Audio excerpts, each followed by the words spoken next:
working, when they took you out working on the railway, Yeah. was it a long, hard graft? Oh, from talk about the monsoon season. Because we can't We imagine. worked through the monsoon season, but one day, I'll never forget it. It was the start of the monsoon season. It happened during the night. The storm broke. Absolutely poured down. The camp was flooded. The River Kwai was overflowing. And there's no JCBs, anything like that. It was all... What was your job? Anyway, we got out there this morning, the first morning of the monsoon season. We could move it, but it was all wet and muddy and that. And even the Japanese gave it up.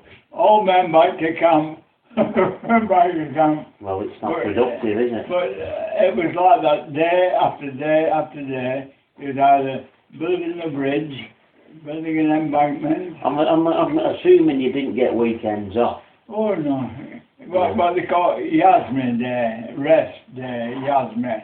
All men Yasmin. For that was when Hirohito's birthday or something like that. Yeah. So it was every single day, 7 days. Every day. Whether you had malaria or anything, I had malaria 30 odd times. We still had to get out there and do something. And if you didn't, what did they do?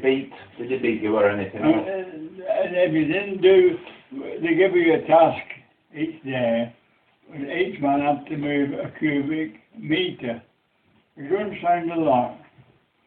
When you're walking and coming back, it takes quite some time.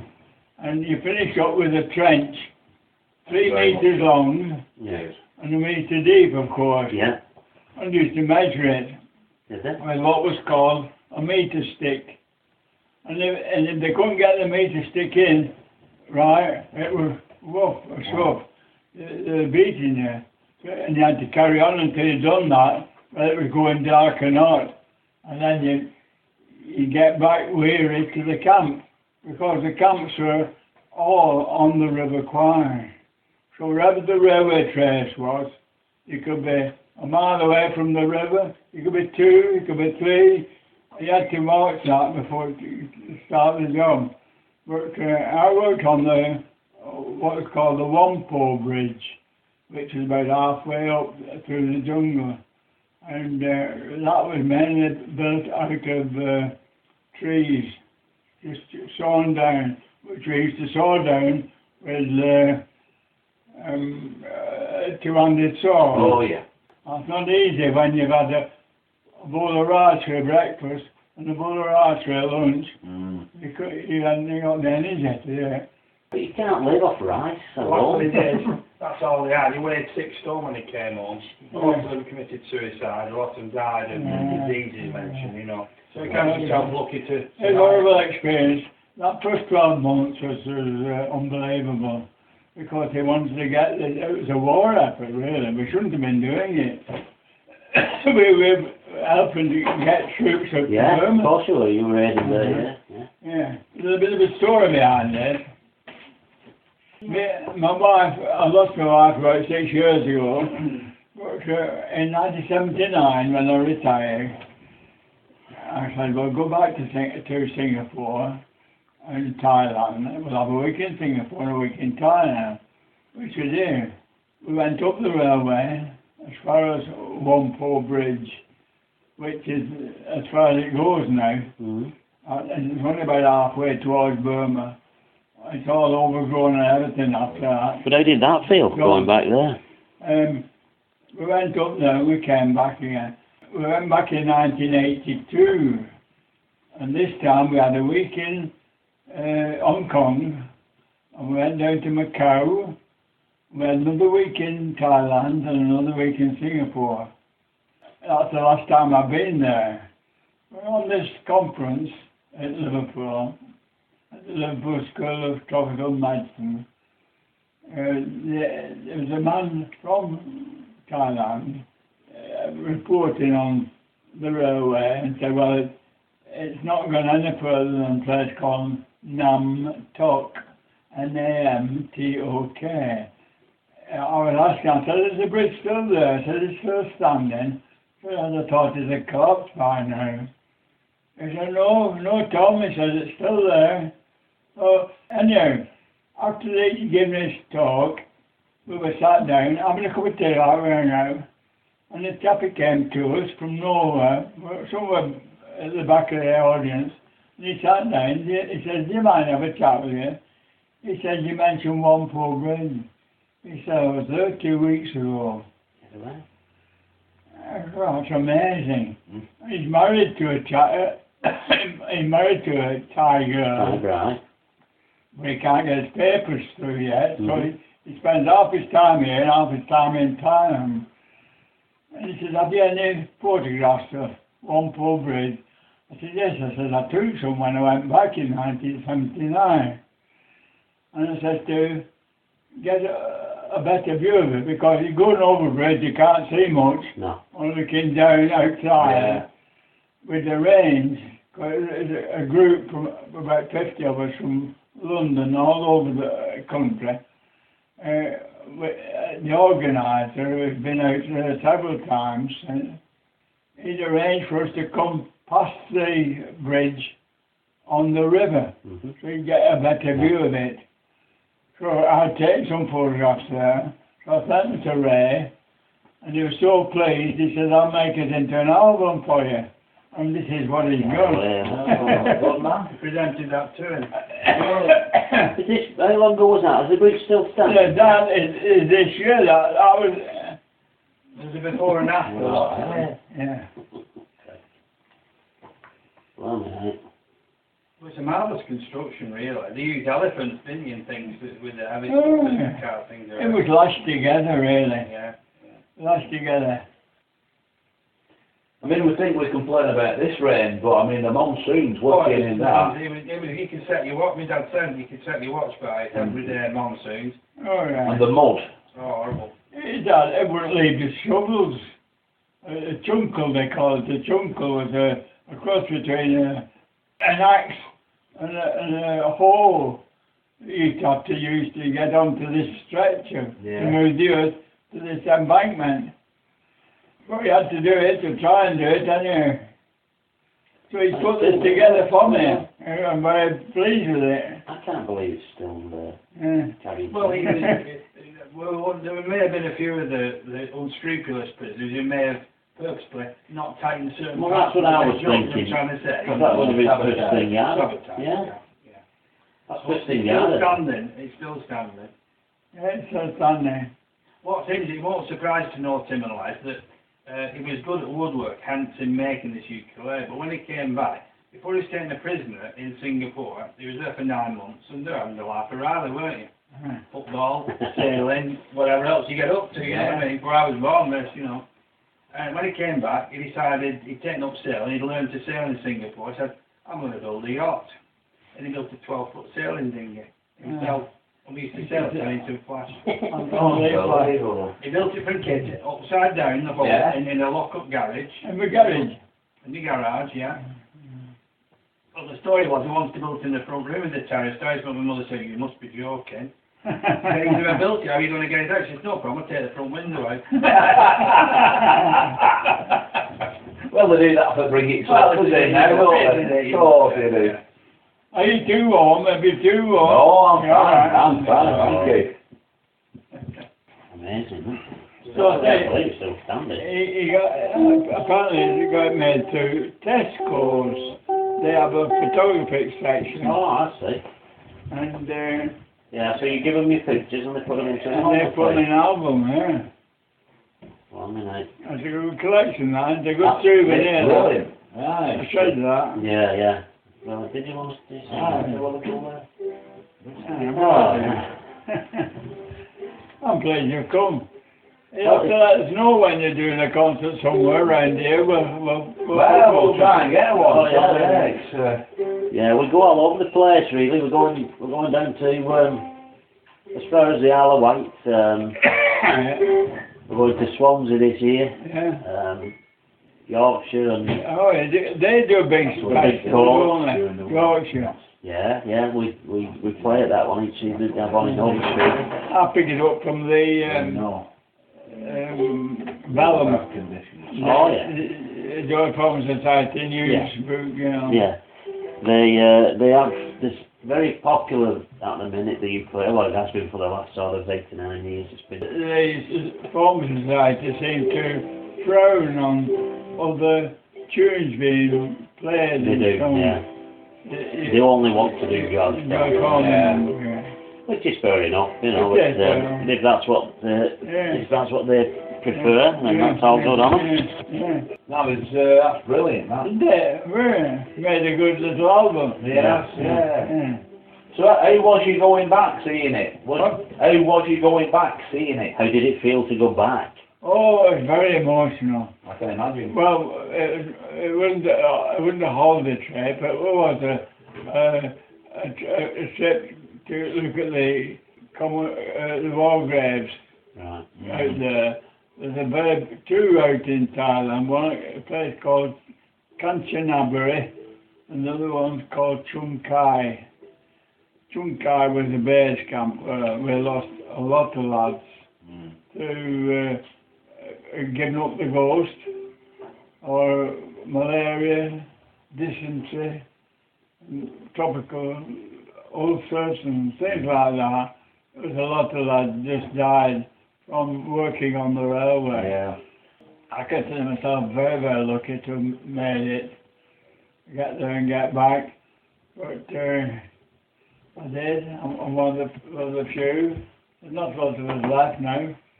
But it was a very emotional one. Walking in some of the camps, and some of the lads were only about 19. You know. How old were you at the time? I was, 1941, I was born in 18, so I was 23 when I was out there. I'd always been fit. I played tennis, cricket and football. Never rugby league and anything like that. But my father used to play with Leigh, a professional rugby league player.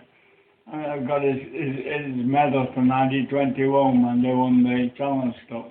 But Leigh played with, they're just touching on the subject, it's a bit of history as well with my father, as he just said, but he played for Leigh. He won the Challenge Cup twice, once with Alex Murphy, you'll all remember that, in 71, and he won it 50 years before then, in 21. And his father, my grandfather, was in that team. And we got the medal, and we got loads of photographs of memorabilia. We're always guests of the club, you know. I tell you, he was playing for Wigan at the time, Jim Sullivan, you probably heard of him. That's Sullivan Way is named after him, Central Park. Well, the last time I went to rugby was at Central Park. So. They also are, so well as them. See, a lot of people have their ashes scattered on there, you see, so... True. And I think that caused a lot of uproar as well. But it's funny, when you come out to Central Park Way and you look at the wall opposite, have you seen the plaque to George Thornby? The blue plaque? Yeah. As you're dropping down from the hospital, it's on your left as you go down to the lights. Number 3 Westminster Street. That's the one. I worked in Wigan for 2 years in King Street. Number 3 King Street. And what did they do? It was a solicitor's office. All right. And I was an office boy. 10 shillings a week, you know. And it cost me 10 shillings for a monthly contract on the train from Owbridge, where I lived, to go to Wigan North Western Station, then walk up to King Street. Have you told them where you really worked, your main job was? I know you started off at King Street. I'm sure you'll have heard of it. Oh, yeah. You used to work for. I started, I left King Street, France and Company solicitors they were. I left them after about 2 years because I got a better chance at a place called Lancashire United Transport Limited. The head office is Atherton and Howbridge, where I lived. That was the bus depot and tram That's depot. right. I remember that. Everyone used it as OUT. It was only about 100 yards from where I lived. So, Saved you 10 bob anyway. well, I got 15 shillings a week there, and the free transport. Yeah, absolutely. So I thought, well, that's pretty good improvement. So I took that job, and Do you remember it? Well, I remember working at Howbridge Sports Centre in '92. That's as a right. lifeguard. Right. So on the road down, there was one on the bus, was on the tram, was on the opposite. So I remember them standing, and I think they were winding them up, and then houses are on it now. Oh, really? Yeah. Mm. So yeah, I do remember them. Yeah. So I was with them for 45 years when I retired in 1978. And in 1979 was our first trip back again to Thailand. Yeah. And I rose to the rank of traffic manager there after all that 45 years service. So, You mentioned Overbridge. We go every Tuesday morning. In fact, we've been this morning to Atherton Cricket Club. Are you at the back of, you know, the car park is at the sports centre. Yeah. And then you come back. There is, yeah, there's a track. There's a pavilion. Well, that's Atherton Cricket Club. And he is from Overbridge, which is out, you know, just he was born in the street down the side of the church, weren't he? yeah. And we go there and we put the world to rights every Tuesday morning. all the men sit together here and all the women sit over there, you know. Yeah. Like the school disco. Yeah. Well, yeah. So that's where the cricket comes in from then, is it? That's right. His younger sister, call her younger sister, who's 87, Mildred, she was his younger sister, yeah. Yeah, She sent him that when he was 90, he's got 90 knocked out on his name. And we're hoping he gets to raise this century back, you know. Ah, yeah. Years away, you know. Yeah, good on you, yeah. Well, because there's a cricket club just down the road here, isn't there, is it? Leigh Cricket Leigh Cricket Club. Leigh Cricket Club, yeah. I used to play a lot of tennis there. He was good at tennis. He's better than me. Yeah, tennis was my favourite Tennis was game. my game as well, yeah. I played tennis in Singapore as well, but we got knocked out of an open competition there. I started to play in the forces at the garrison tennis courts at a park called Sid Overland from Leicester. Quite a good player, county player he was. And we entered this open men's doubles. And who did we come up against? An ex-Wimbledon player. As you do. End of competition. Mind you, we've been playing on hard courts, concrete courts, where they played on grass courts, Singapore. And the ball never got up, really. You had to play with your knees bent all the time, alright. Have you been to Wimbledon? Have you ever been there? I've been to Wimbledon. Oh, right. Yeah, we've been to Centre Court. One of the privileges, I suppose, is because of the age and his connection, and we're members of a few Irish prisoner of war associations, and we got an invite to, would we like to go to Wimbledon? I said, well, yeah. I said, we're not doing anything that particular day that they were offering us a trip to Wimbledon on Thursday it was. I said, I'm not being cheeky, so I know you're offering us free tickets. I said, but it can't stand, as long as they're seated, well, like you said, you're off a kind of thing.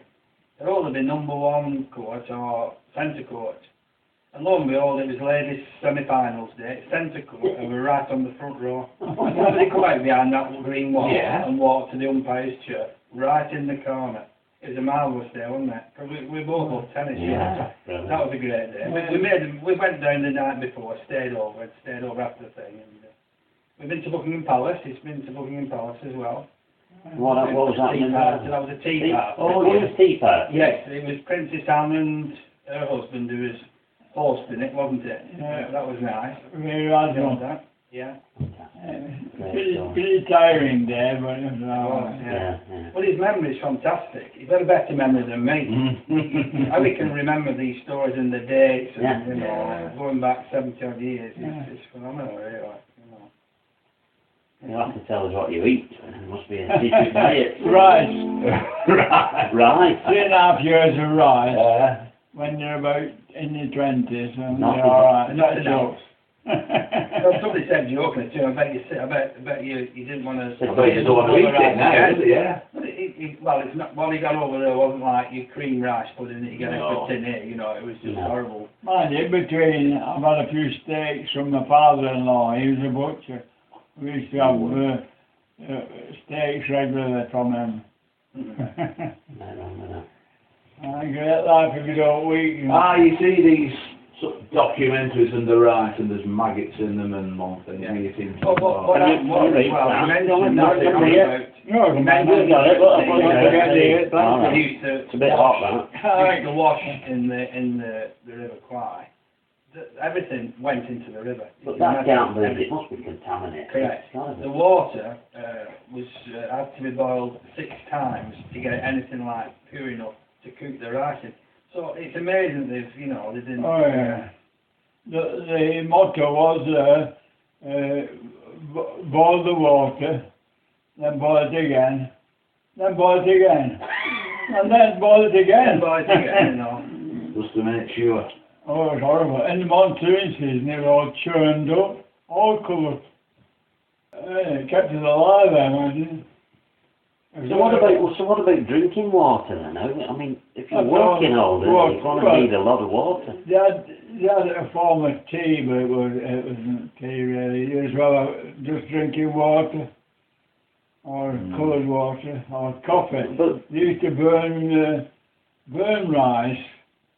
Some of the lads, some of the ingenuity, burn rice and make it into what they call coffee. And come round the camp selling a cup of it, a coffee, with... Well, it must have tasted of something. Gula Melaka. Gula Melaka was a kind of a sugar, a soft sugar. They used to sugar. But there's nothing on the rice or green water. Because the vegetables they had were pumpkins, that sort of thing. There's no vitamins in it. No. So can you remember having your first piece of meat after all that? Oh, yes, I do. I would imagine when that we would came be, back, yeah.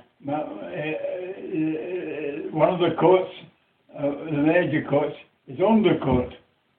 Piece of undercut. My father-in-law used to let us have every week. Lovely.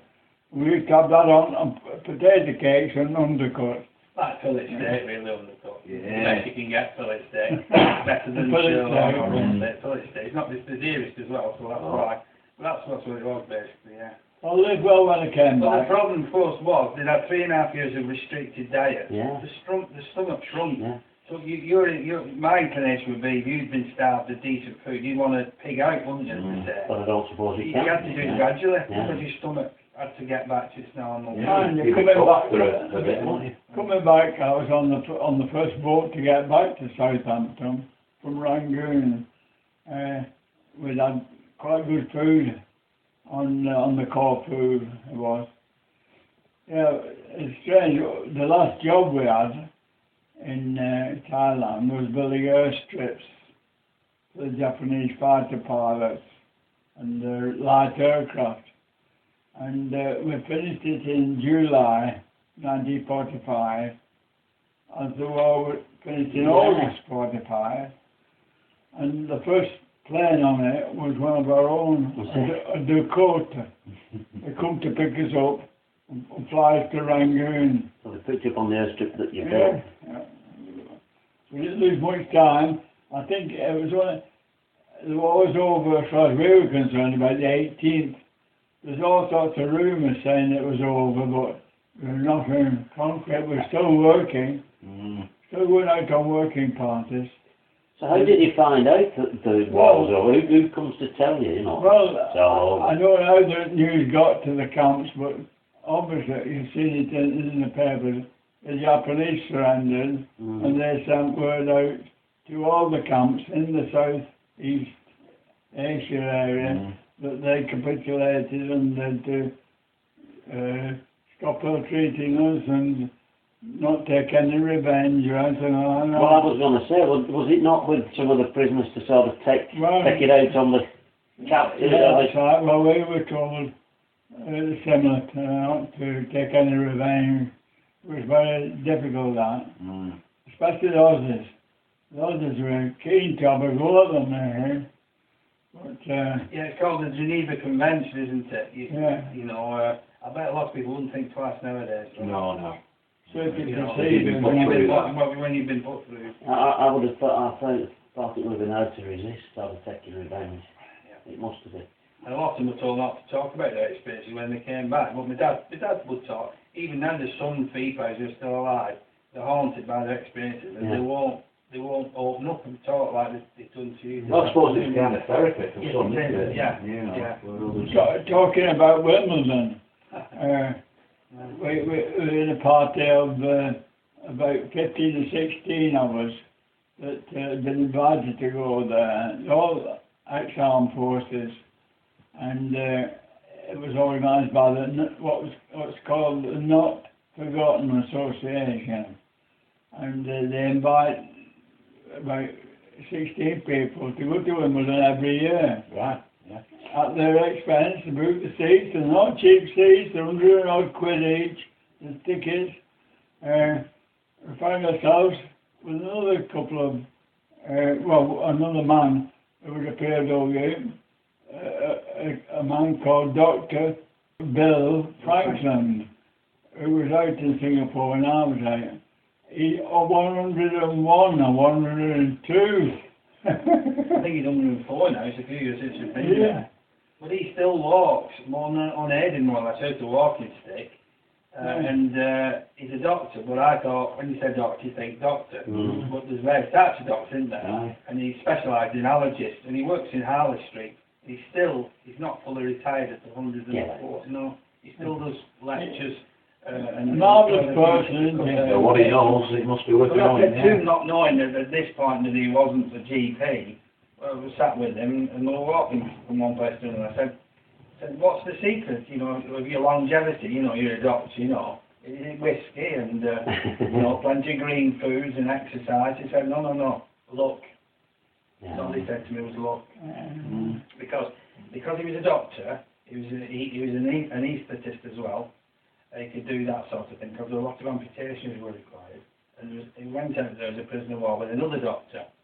And basically, to cut the story down very shortly, they both wanted to go to a specific hospital to help practice when they were out there. And they come to agree, so they tossed a coin. Dr. Bill chose this particular hospital. His friend went to the other hospital called the Alexandra Hospital.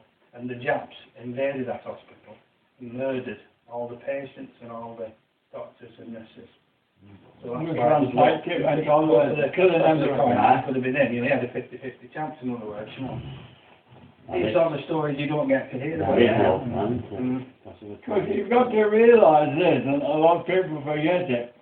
In wartime, especially when you're in the front line conditions, you know that you're going to get killed, or possibly killed, and you're killing the other people.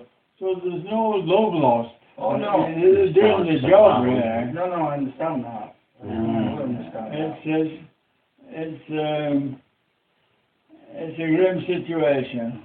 What's even more grim is we never seem to learn from it, do we? It's just what I was going to say. Unbelievable. He thought, when it was all over, he thought what he'd done more than his bit for the country to give peace to the world. And we got these fanatics, this ISIS, that really does get me. They're mad, and they don't care less about anybody. They thought the Japs were mad, didn't they? The kamikazes, but these are 10 times less. There's been another problem in Istanbul today. A bomb's gone off, 10 people have been killed. Don't know, they're not found out who's responsible for it, but it's a good chance it's one of these. And never learn, will they? No. Why can't just people live together? I don't know. It's a short life, and let's just, It's mindless, isn't it, to walk into a cafe or a concert and just to shoot people who are enjoying themselves. And it comes to nothing. It comes to not gained anything. They're not prepared to take their life because they were suicide bombers, weren't they? Well, they're expecting them 70-odd virgins, aren't they? Waiting for them, Right. So what sort of numbers do you play? We only do songs that we make our own songs up. Oh, I see, yeah. And they're all stories. They're all true stories about kids or the wife or work or drinking beer. Characters that with a comedy flavour. Yes. We don't take life too serious. No. We enjoy telling little comedy stories, and you can sell some of the titles on there. I was going to say, if I read them out to you, Dad, there's not been many George Foreman numbers. Oh, there's no George Foreman on there. Car Boots, Garbage sale, Marlon's Corner Shop, Marion's Corner Shop, Party Feet, my little lad's bed, underneath my little lad's Lots of flies, Hurry, Elder Grease. When Mike Tyson came to Wigan, I missed that. Oh, I You've been to it. We did it, we missed it. Two times, isn't Is that it? two? Yeah, and that's all about missing him Right. when he came to Wigan. And other people. The old Ragbone, The old rag and ball man, whatever happened to him. brew time. She got the monk on. She's got the Front of the skunt.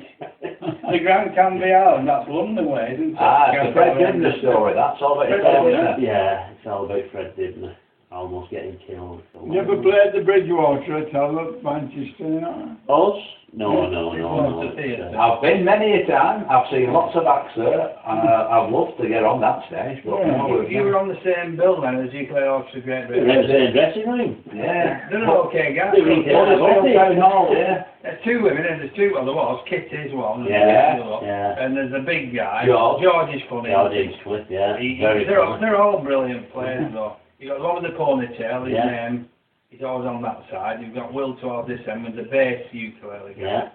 They're a good. Well, we have a friend who lives in Portsmouth, Right. Ben Rouse. Yeah. And one of the members has not been too well, and he's been filling in with the ukulele orchestra on a few concerts. Alright. He's been sitting in with them, yeah. Because he reads music, Yeah. they do everything off the, as you know, they have the Yeah. stand. Very good. So where's the largest venue you've played, would you say? Was that Cheltenham Town Hall, possibly. Yeah. Huddersfield Town Hall as well, Oh, yeah. with these lot. Cheltenham is about a 700 seater. It's a big building. That's the Ukulele Festival of Great Britain. They were the first ones to do that. And then all these other ones have sprung up. We played on a rugby pitch once We at played at DW. St Helens rugby pitch. the new ground or the old The new one. The new one. Pine Tree Park? Right in the centre Did you? of 16,000 people. And it was Warrington Lee said. With two Wiganers stood in the middle. You didn't say who were you? No. I kept that quiet. We took this fella along to play drums. And then we did one on DW stage. We played at DW Stadium. You're the drummer. You are the drummer, yeah? Yeah. He's the drummer. Yeah, I used to be a drummer. I used to have a three-piece band before the war. Accordion, violin, and drums. Oh, Did you have all the temple blocks and everything like Oh, that? yeah, in those days, Yeah. Those are gone now. What's a temple block? Ben will tell you because he found some not long back. Yeah, the different shape carved out blocks That's right. of wood. And as you do, we go, and the different sounds. Yeah, but, So, like, instead of having lots of drums around, you hit these sort of a thing. Yeah, it was a popular sound once, that wasn't it? It was. And you see, like, old Fonda films of his drummer, and he'll have all these temple blocks and yeah. little cymbals and, Yeah. yeah, bizarre setup. So, yeah, the old dance band, jazz band. My favourite band before the war, you probably won't remember, was Harry Roy and his band. I remember Harry And Roy. they had I heard of I don't remember, I've heard of him. Joe Daniels on drums, and he was surrounded by tom-toms and cymbals and whatnot, hi-hats, Yeah. that sort of thing. Have you ever seen Eric Delaney? Am I right? He was a good drummer. Eric Oh, Delaney. Eric. Let There Be Drums. Yeah. Tremendous. Have you never heard that? Let There Be Drums. Oranges and Go on lemons. Google that. YouTube. You get it on YouTube. Yeah. Fabulous. They played at LUT's our concert hall there. Did they? And they slept there during the night. What did they? Well, Zildjian, the cymbal company, they made the world's biggest ride cymbal. Yeah. And they sent it to Wigan when Eric Delaney was playing at the Jazz Festival. Must be 15 years ago. And I've gone down to see this Brian Yates. And he had a Zildjian t-shirt on because I was drumming. And they're after, hey, he's got that same... So he said, oh, and he got it out the box, this huge cymbal. Yeah. And Zildjian, our man, he signed it. Eric Delaney had signed it. So he had it on his finger, and I'm having a little go on it like that. But it was huge, something like 30 inches in diameter. So that was specially made, was it, for somebody? It was just a one-off, Just but an yeah, advertisement. it was an advertisement. But I think Eric Delaney was begin with it at that. It's a great advert, isn't it? Put a symbol that big, so the only thing you can see. I've got the newspaper cut out of it somewhere because it was Ian Darrington. Yeah. He's the jazz festival organiser, and he was a big jazz fella. I mean, like Buddy Rich. Remember Buddy Rich? He was phenomenal. As a drummer. name, I just can't. Yeah. It seems to be a skill that's almost forgotten, drumming these days, because it's all done by electronics, isn't it? He's a good drummer, Jules Owen, Gilson Levis. Oh He's yeah. a pretty good drummer. Yeah. Been with him more or less since the dot, hasn't he? Well, it's all the different styles of music. Yeah. You must be able to drop into Latin, soul, blues, whatever, you know. And That was my music, soul and Tamla Motown. I never went to Wing Casino, mind you, but... Did you not? No, I never went there. We took to around more around Leigh, really, but that was my sort of music. My dad likes Latin American. He was a good dancer when Mum used to do a lot of Latin American cha-cha-cha. Ah, yeah. And tangos and rumbas. He likes that sort of rhythm. Tommy Moss, remember that name? Tommy Moss. Oh, Moss, yeah. School of Dance. Yeah. I used to go to his dances in Wigan. Yeah, the folk fan, didn't he? Yeah. And the Monaco. He never kept so still when he was dancing. I thought it was perfect for you. There's a place you could play a bit, in the green. Oh, of course. So what is it now? Rosebud. Rosebud played there, yeah. Wigan Youth Orchestra used to have very good, but I have a friend who played with the youth orchestra. what was that place? Down Near the canal? No. The mill at the pier? No. Used to play there on Frenchfield Mill. Frenchfield Mill. Yeah. What was his name? Andy Pryor. Well, Andy Pryor's father. What was Andy Pryor's father? Yeah. As a later, he's from Johnny Pryor. Johnny Pryor. He had a dance He from. dance. And Mum and Dad used to dance. Right, yeah. I've seen Andy Pryor. He said he's a leaper. Because you know Georgie Fame's a leaper. Yeah. You know Georgie's famous like. Now they put his star on the wall now, aren't My mother used to work with his mother. they? Yeah, small world. How do you build yourself, Tim? Well, Tim and Les or No, it's Chonkinfeckle. Chonkinfeckle. I know, everyone says that. I'm not swearing at you. I've not seen this yet. That's the name of the duo. Oh, okay, yeah. Oh, okay. Yeah. It's where he used to work in the factory. You go in the morning and go, yeah, alright, what feckle? And if you're in a good mood, you were chunky. I see, you're in a good mood. I've heard that term. I hear a few, you know. It's probably specific to Pemberton area of Wigan. It's Westwood, Pemberton. That's Lower Ince, isn't it? Westwood, yeah. Yeah, where the power station was. Yeah, The Bolt used to work there. yeah. Hey, that's been a I've cracking. enjoyed your trip. It's been cracking. It's been brilliant. Thank you so much for your time. It's You're welcome. the hospitality. Thanks for letting us in.